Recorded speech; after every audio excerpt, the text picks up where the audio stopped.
Welcome back to the deck of the Midnight Vessel. Tonight, the ship is sailing into unfamiliar water. The stars above are still there, scattered across the dark in their usual abundance, but tonight we are not sailing toward them. Tonight, we are sailing toward the spaces between them, toward the places where light itself does not return. A black hole is one of those ideas that sounds like mythology and turns out to be physics. The name alone carries a kind of gravity, dark, final, absolute. But the concept is stranger and more interesting than the name suggests. And it begins not with darkness, but with a question: what happens when gravity wins? Not gravity as we experience it on Earth, the gentle pull that keeps our feet on the ground and our oceans in their basins, but gravity taken to its logical extreme, pushed past every limit, concentrated into a point so dense that the laws of physics as we understand them simply stop applying. To understand a black hole, you first need to understand what curved space actually means. Einstein's general theory of relativity, published in 1915, proposed something radical: that gravity is not a force in the traditional sense, but a curvature of space-time caused by mass. The classic analogy is a heavy ball placed on a stretched rubber sheet. The ball sinks into the sheet, creating a depression, and anything rolling nearby curves toward it. A black hole is what happens when that depression has no bottom, when the curvature becomes infinite, when anything that crosses a certain boundary, the event horizon finds that every path forward, in every direction, leads only further inward. There is no direction called out anymore. There is only in. The event horizon is perhaps the most extraordinary boundary in the known universe. It has no physical surface. You could not stand on it or touch it. It is simply the point of no return, the invisible threshold beyond which escape becomes mathematically impossible. Not difficult, not improbable, impossible, because to escape, you would need to travel faster than light, and nothing in the universe can do that. From the outside, a black hole is defined entirely by this boundary. Everything that has ever fallen through it is gone from our universe in any meaningful sense. The event horizon is where the knowable world ends. The term black hole was coined in 1967 by the American physicist John Wheeler, though the theoretical groundwork had been laid decades earlier. Carl Schwarzschild derived the first exact solution to Einstein's field equations in 1916, while serving on the Russian front during the First World War, and his mathematics described, precisely and completely, the geometry of what we now call a black hole. He sent his calculations to Einstein from the trenches, and Einstein was astonished. The solution was perfect. It described a region of space so gravitationally extreme that it seemed physically impossible, a mathematical ghost that most physicists assume nature would never actually produce. Nature, as it turned out, produces them in enormous numbers. There are believed to be hundreds of millions of black holes in the Milky Way alone. They come in different sizes, from stellar black holes a few times the mass of our Sun, to the supermassive giants that lurk at the centers of most large galaxies, with masses millions or billions of times greater. The one at the center of our own galaxy, Sagittarius A, contains the mass of approximately 4 million suns, compressed into a region smaller than our solar system. It sits there, 40,000 light years away, in the dark at the heart of everything we call home. What is most disorienting about black holes, when you sit with them long enough, is not their size or their power. It is their silence. They do not announce themselves. They emit no light, no sound, no signal of any kind that reaches the outside universe. They are known only by their effects, the way nearby stars orbit something invisible, the way gas heats to millions of degrees as it spirals inward, the way light bends around them like a lens. A black hole is the most extreme object in the universe, and it makes itself known only by what it does to the things around it.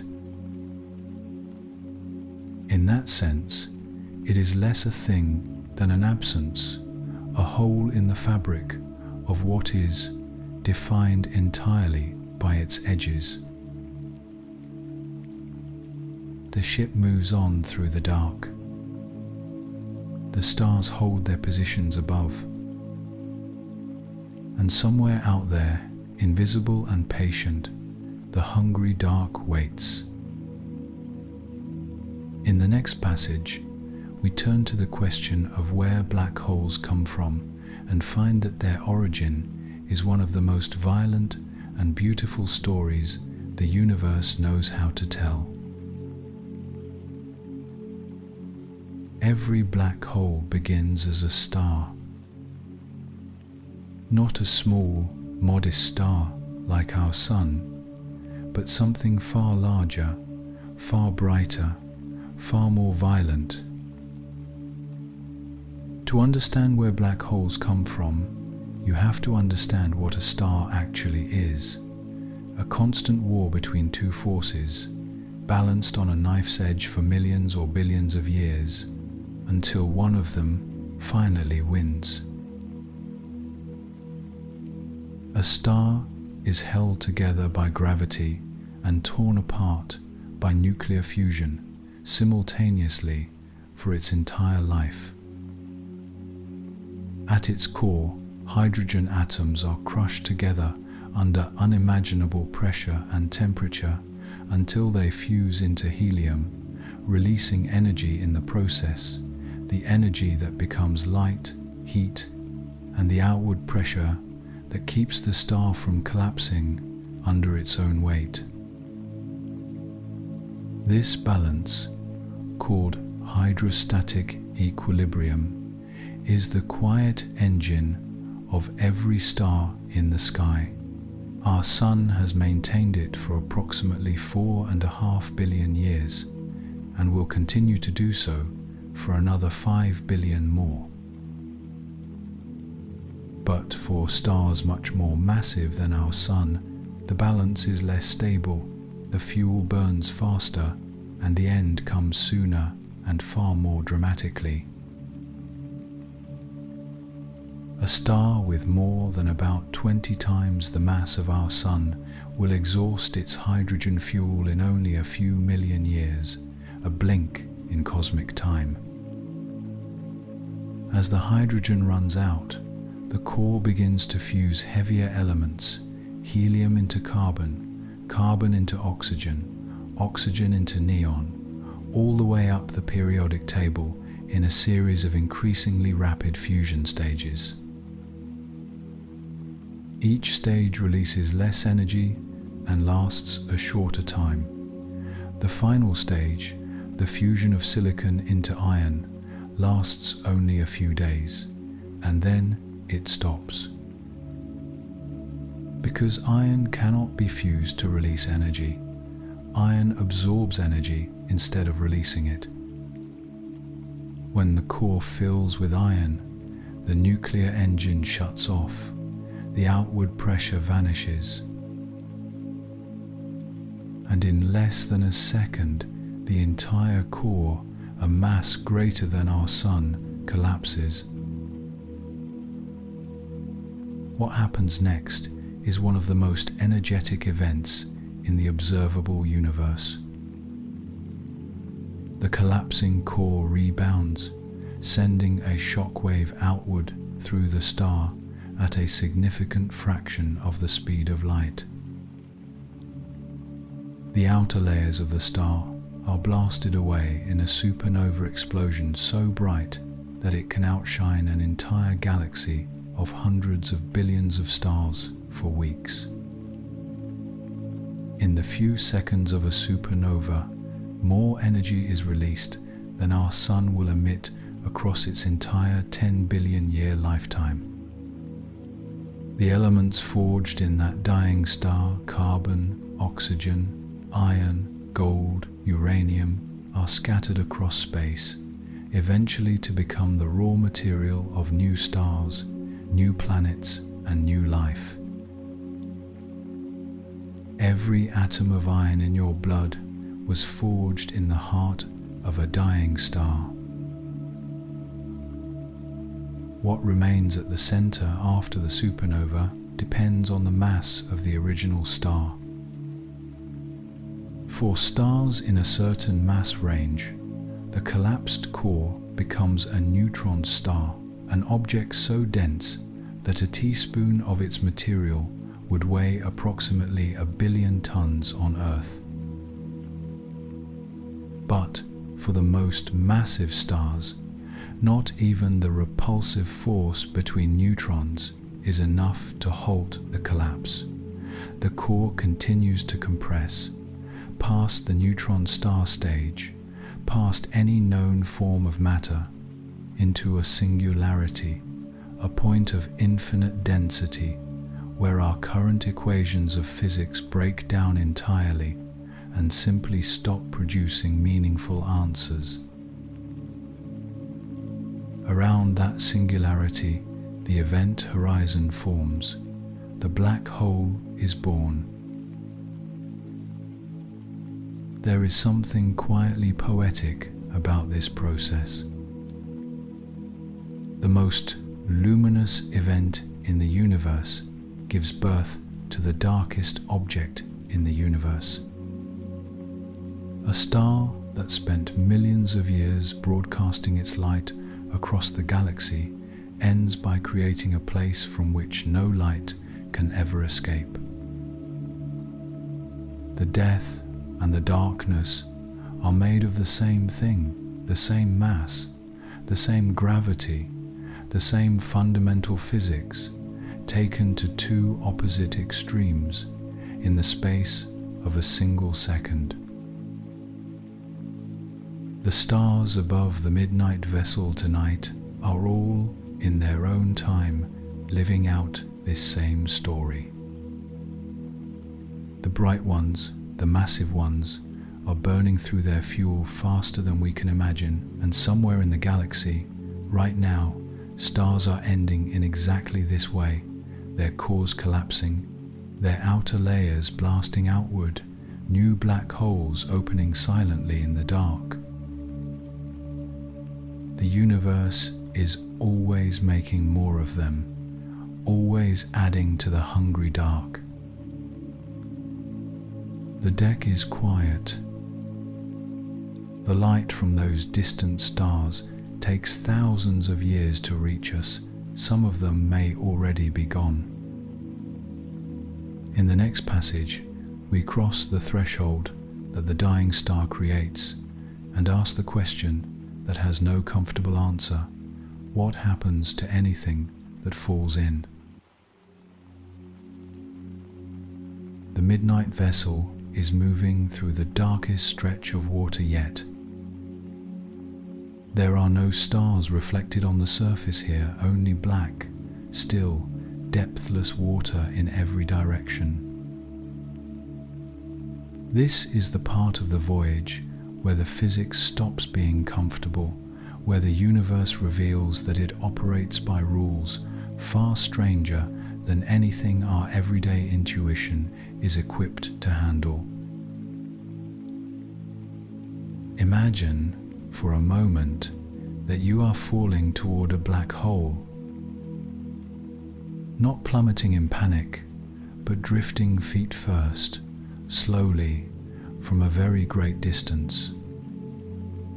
From far away, you would notice nothing unusual. Space looks the same. The stars are in their usual positions. But as you draw closer to the event horizon, something begins to happen to the light around you.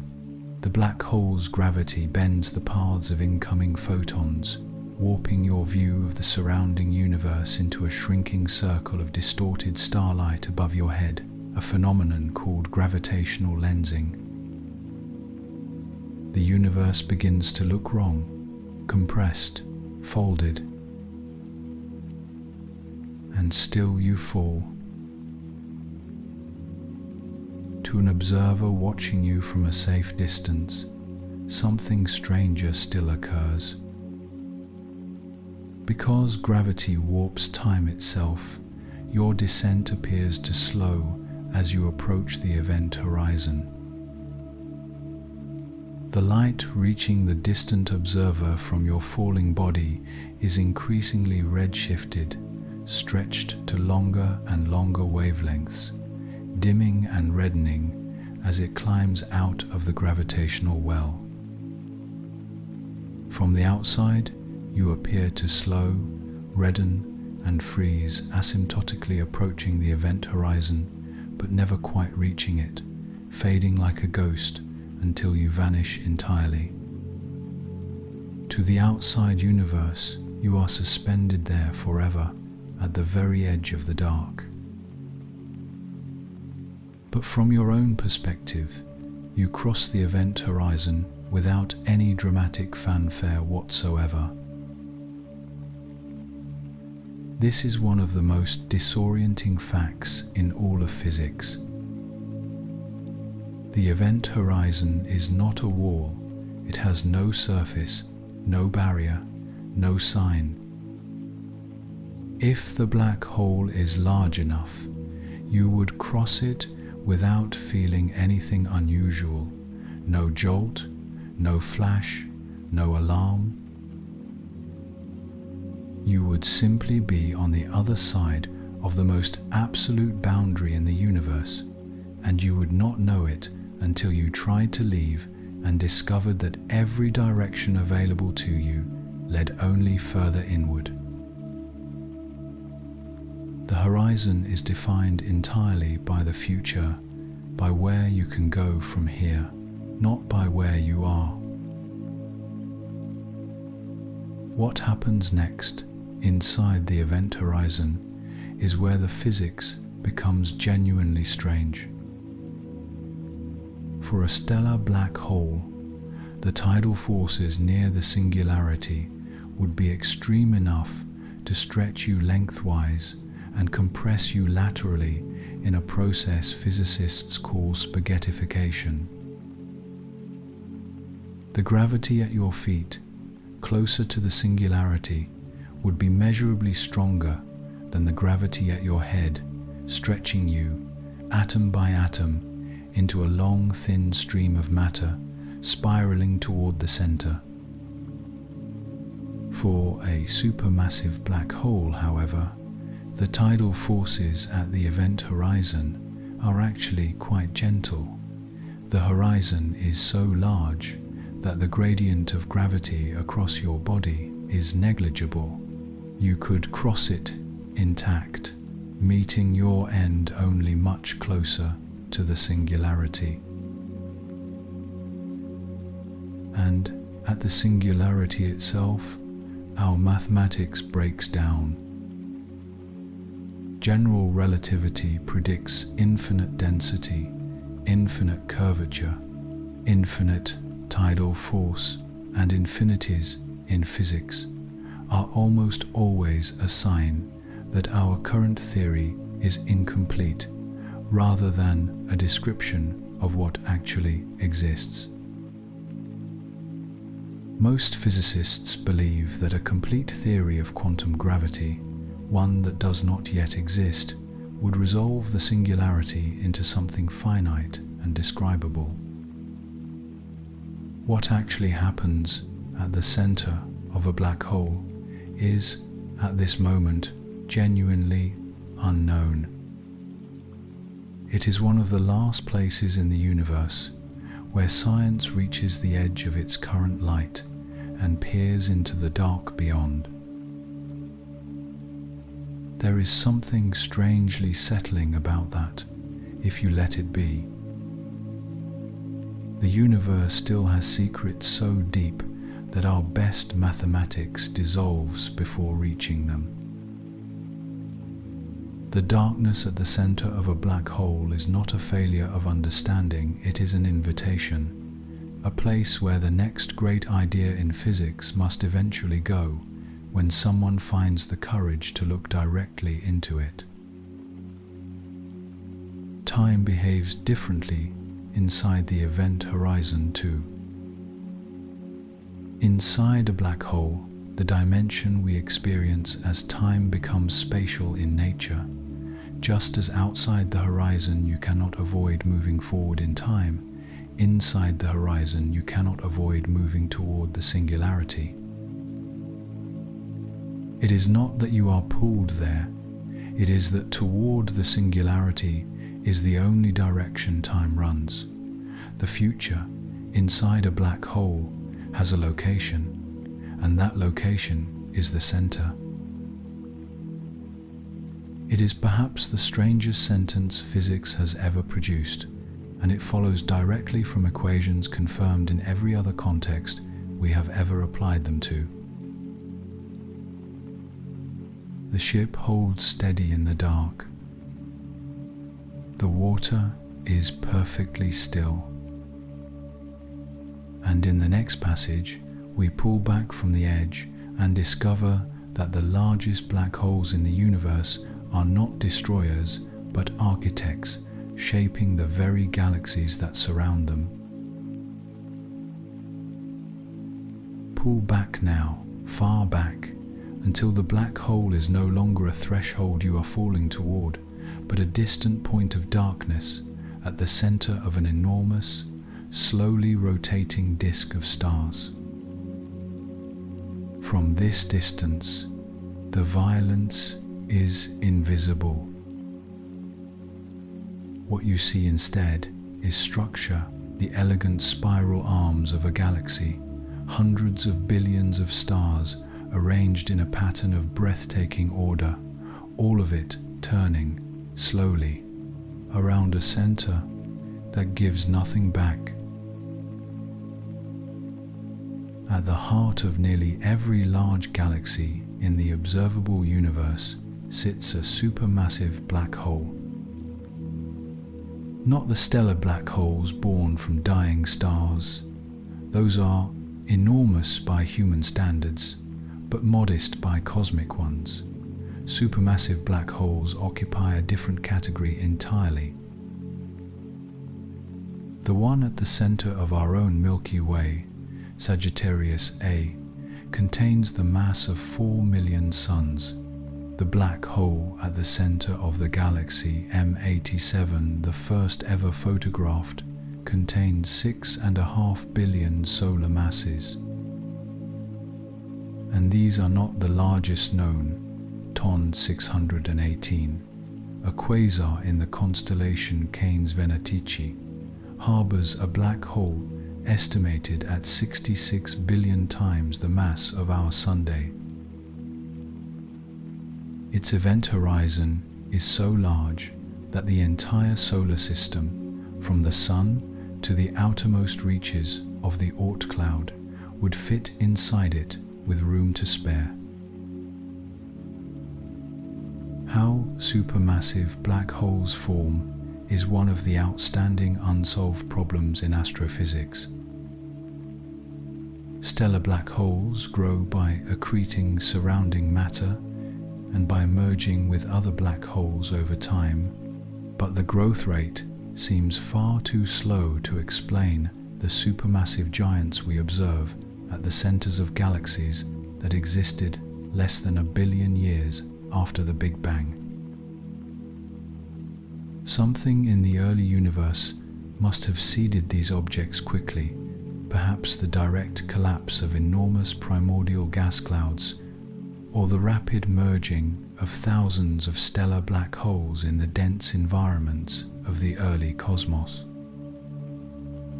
The exact mechanism remains unknown, and the search for an answer is one of the most active frontiers in modern astronomy. What we do know is that supermassive black holes and their host galaxies are deeply, mysteriously connected. The mass of a supermassive black hole is consistently proportional to the mass of the central bulge of its galaxy, a relationship so tight and so universal that it cannot be coincidence.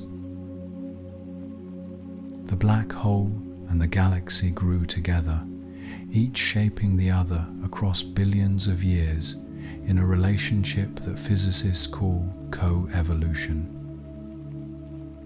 When a supermassive black hole is actively feeding, drawing in enormous quantities of gas and dust, it becomes a quasar, one of the brightest objects in the universe, outshining its entire host galaxy by factors of hundreds. The energy released by this feeding can drive powerful jets of plasma thousands of light years into the surrounding space, heating the intergalactic medium and regulating how quickly new stars form throughout the galaxy.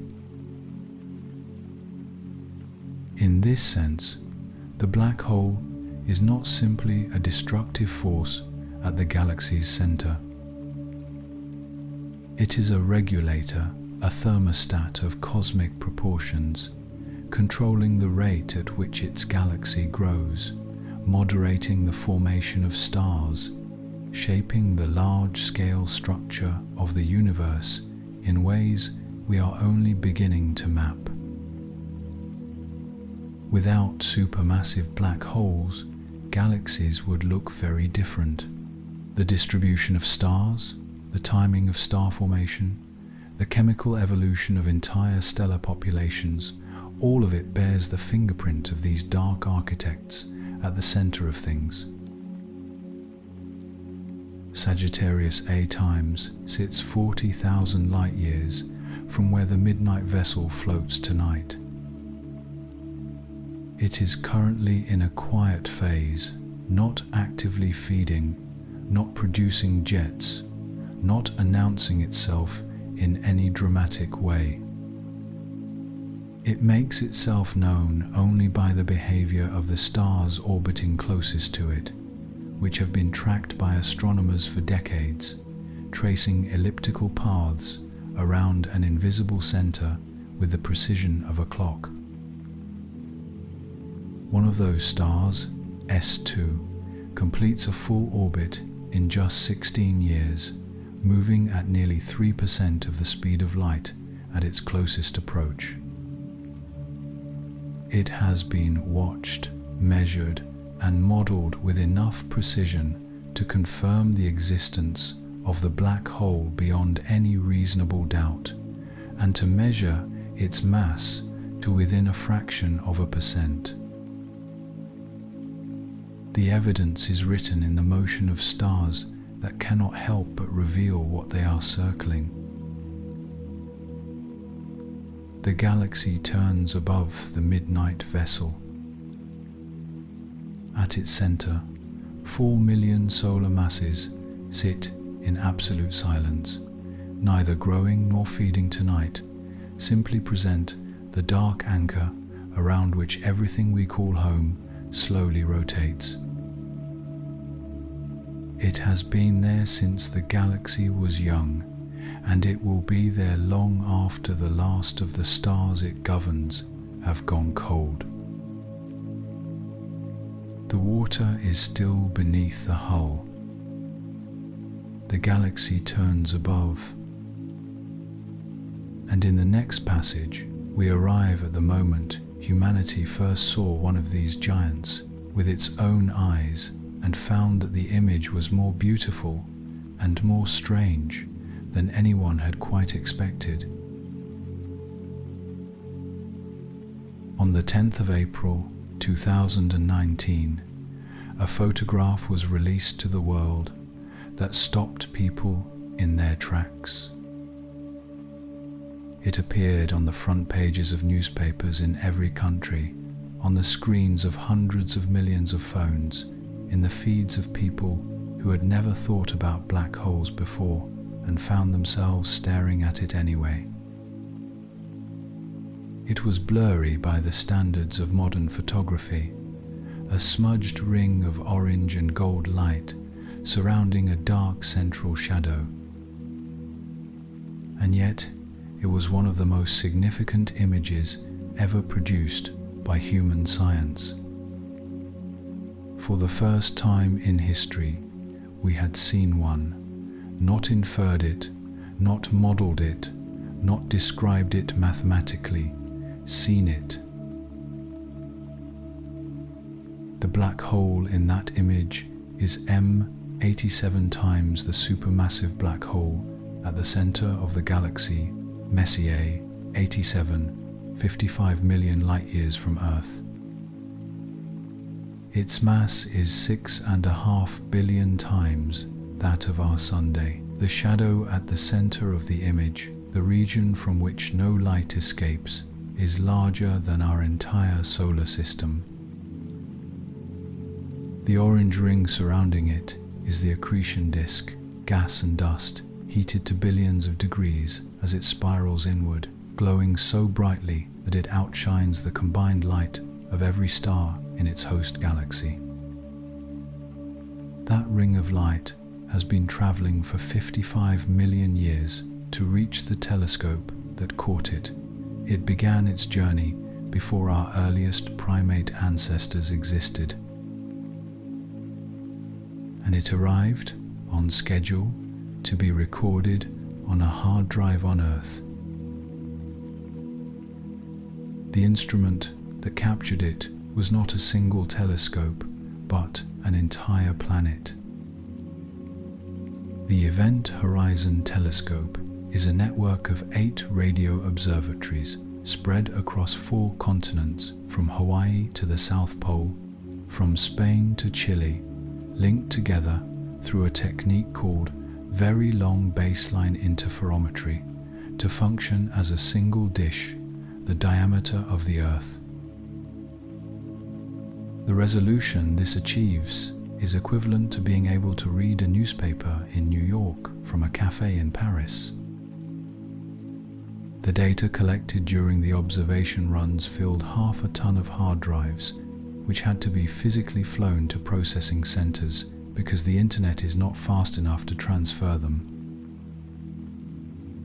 The South Pole Station's data had to wait 6 months for the next supply flight out of Antarctica. At the center of the image processing effort was a young computer scientist named Katie Booman.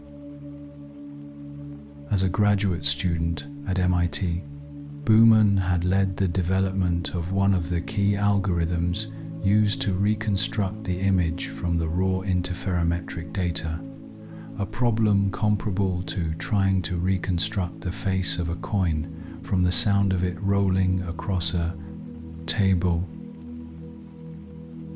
A photograph of her in the moment the first image appeared on her laptop screen, hands over her mouth, eyes wide, overwhelmed, circulated alongside the image itself, and became one of the defining images of that day.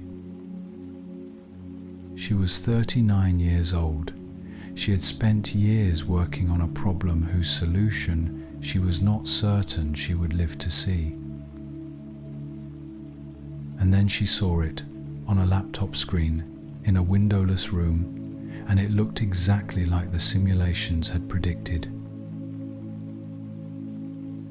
The image confirmed with visual directness what a century of mathematics and observation had already established.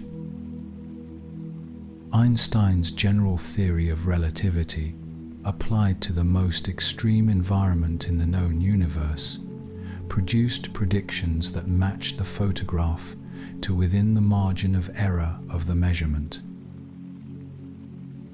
The shadow is the right size. The ring is the right brightness.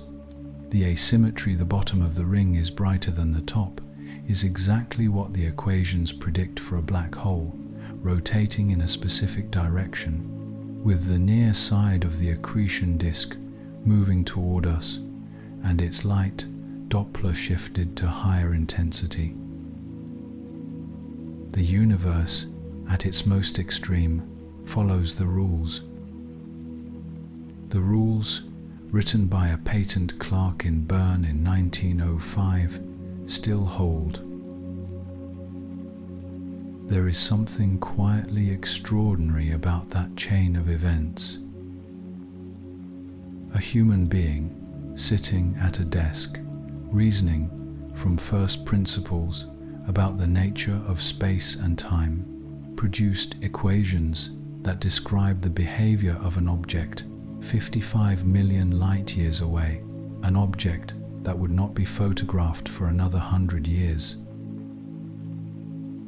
The photograph did not discover the black hole, it confirmed that we had understood it correctly all along. That the mathematics was not just a model but a genuine map of something real, something out there in the dark, behaving exactly as predicted. The image still exists. You can find it, that smudged ring of gold and shadow, humble and enormous at once.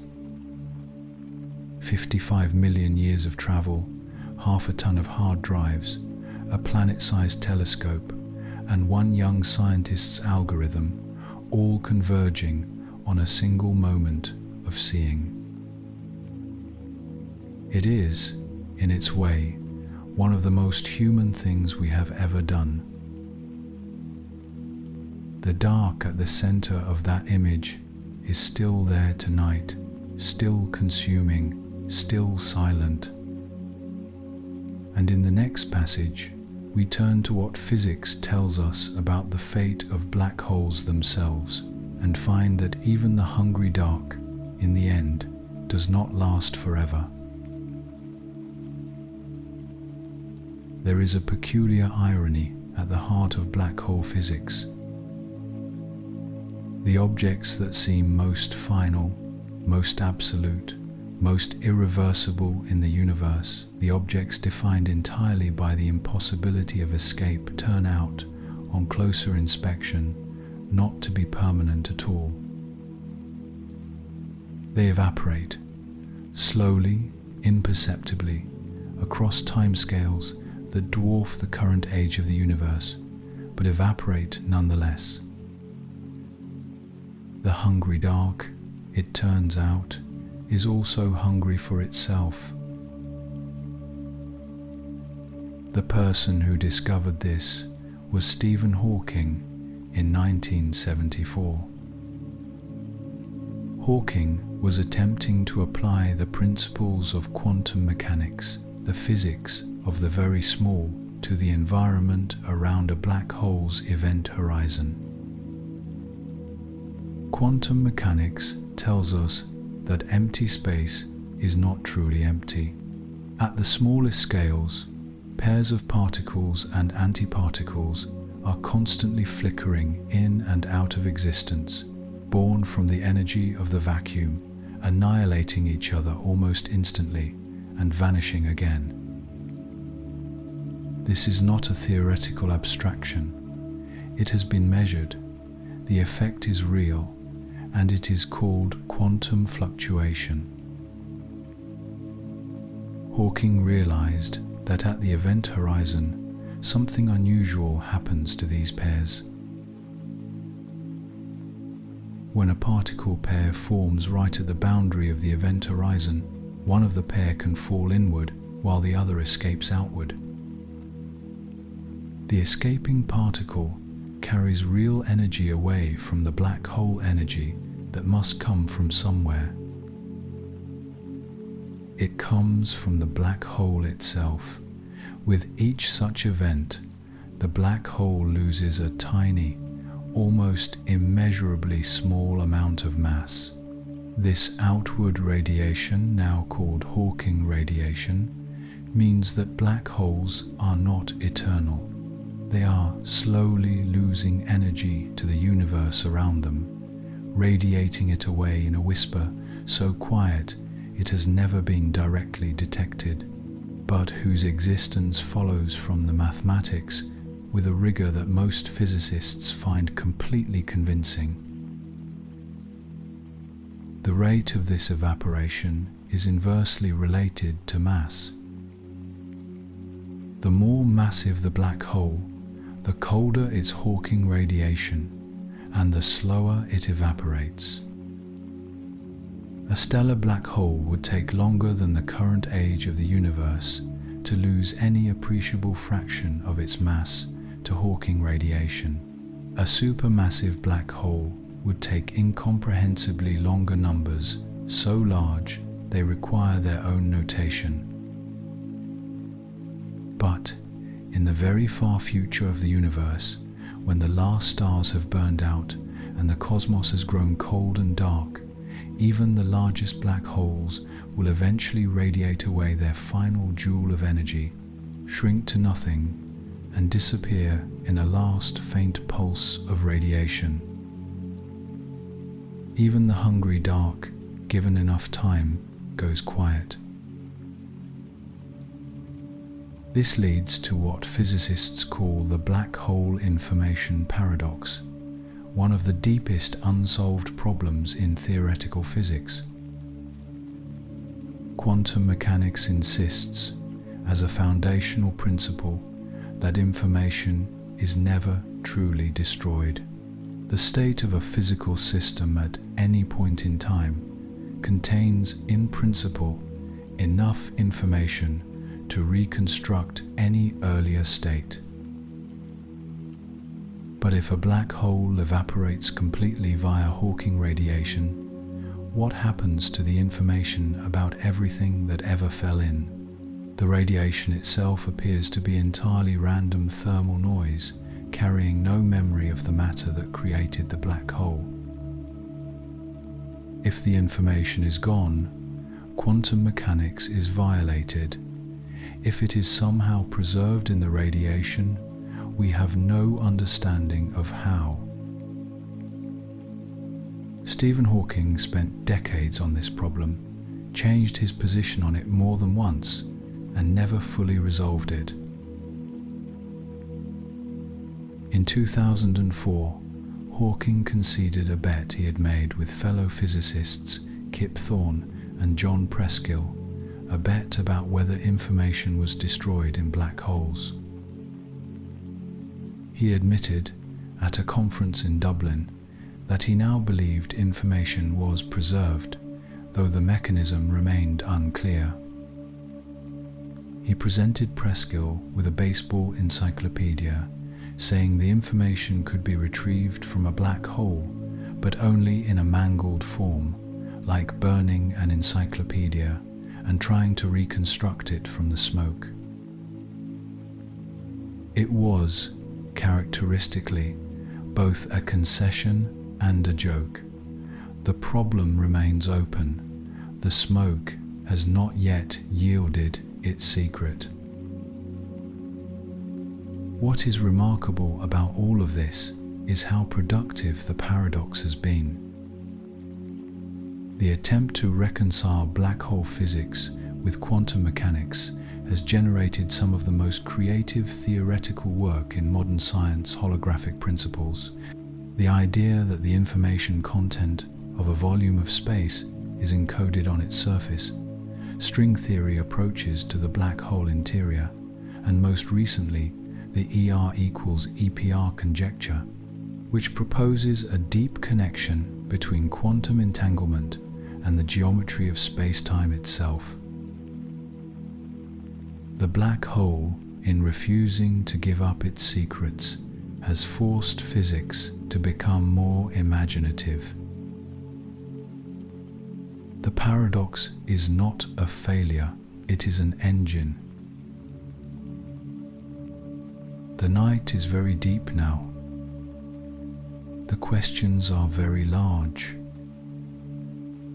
And in the final passage of this voyage, the ship turns away from the edge of physics and back towards something quieter, toward the long view, the far future, and what it means to have spent an evening sailing toward the darkest things the universe contains. The midnight vessel has reached the end of its course. The water around the ship is perfectly still, the sky above as dark as it has ever been, not the comfortable dark of an ordinary night, but something deeper, something that feels older than starlight. We have spent this voyage sailing toward the most extreme objects the universe produces. Now, at the end, we let the ship drift and ask what all of it means in the longest possible view. The universe we live in is approximately 13.8 billion years old. It is, by any reckoning, very old, but it is also, by the standards of its own future, extraordinarily young. The physicist Freeman Dyson once wrote that the total history of the universe so far is a brief introduction to what comes next, that the era of stars and galaxies and life, the era we inhabit, occupies only a tiny early chapter of a story whose later volumes will be written in darkness and cold, and the slow evaporation of the last remaining structures. Black holes are one of the last things standing in that final chapter. They will outlast everything else we know. In the very far future, the last stars will exhaust their fuel and go dark.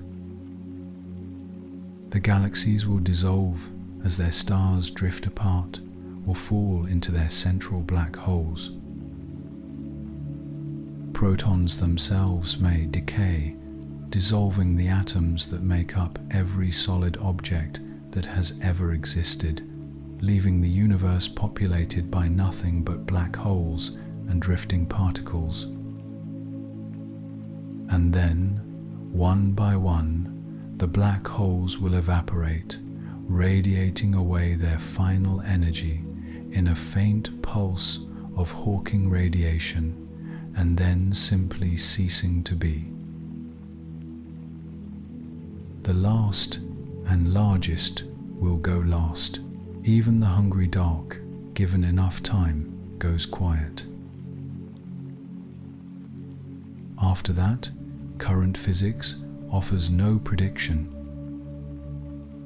The universe will be cold, dark, expanding, an essentially empty a state called heat death, in which no useful energy remains to drive any process, any change, any event of any kind.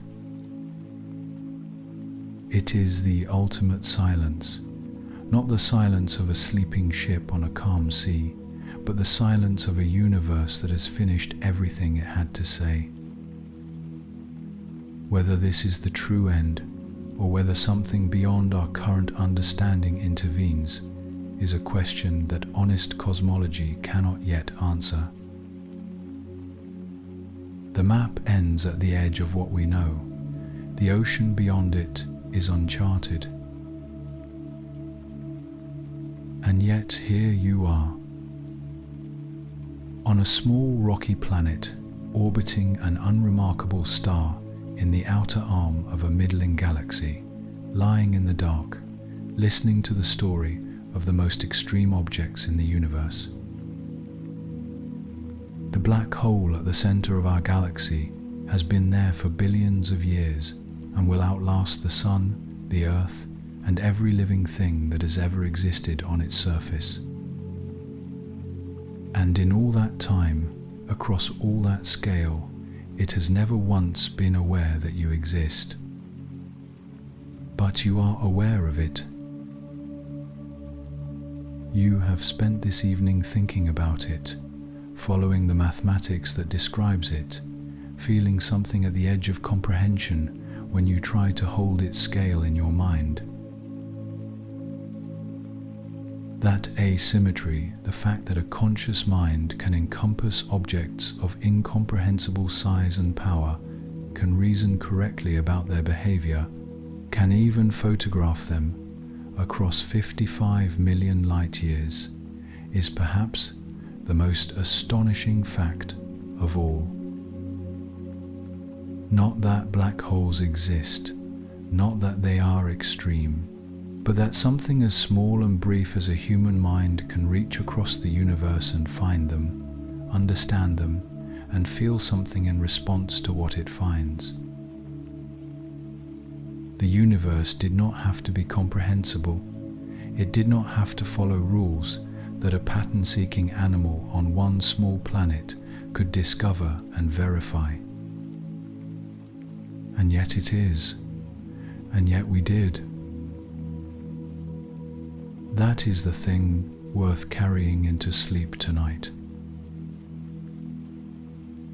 The black holes are still out there in the dark, doing what they have always done. Sagittarius A times sits at the center of the galaxy, patient and massive, its event horizon holding the same absolute boundary it has held for billions of years. M 87 times glows faintly at the center of its accretion disk, 55 million light years away, the ring of gold still turning. And somewhere in the far distance, in galaxies we have not yet named, new stellar black holes are being born tonight, supernovae lighting up the dark for a few brilliant weeks before leaving behind their collapsed and silent cores. The universe is always making more of the hungry dark. And the hungry dark, in its own time, will unmake itself. Let your body settle now, all the way down. The ship is still, the voyage is complete. You have traveled from the birth of a black hole to its eventual evaporation, from the event horizon to the singularity, from a dying star to the end of the universe.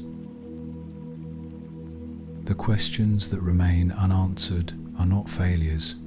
They are invitations, the edges of the map, where the next great idea in physics is waiting to be found by someone who looks directly into the dark and does not look away. The hungry dark is patient. The ship is still. The night is yours. Good night.